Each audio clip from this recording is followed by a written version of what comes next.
স্বাস্থ্য খাতে সিন্ডিকেট করে বিপুল পরিমাণ অর্থ আত্মসাৎ ও পাচারে জড়িত আলোচিত ঠিকাদার মোতাজ্জেরুল ইসলাম মিঠুর বিরুদ্ধে মামলা করেছে দুদক।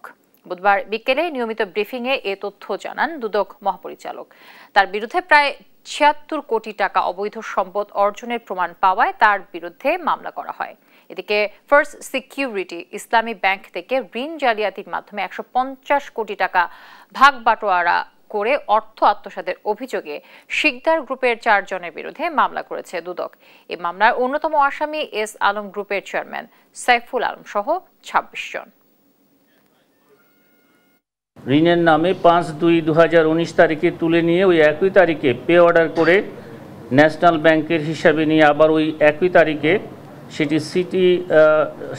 সেই অর্থ শিকদার পরিবারের সংশ্লিষ্টদের ব্যাংক হিসাবে পাঠানোর মধ্য দিয়ে উক্ত অর্থ আত্মসাৎ সহ জ্ঞাতসারে স্থানান্তর, রূপান্তর এবং হস্তান্তর করার অপরাধ অনুসন্ধানকালে প্রমাণিত হয়েছে।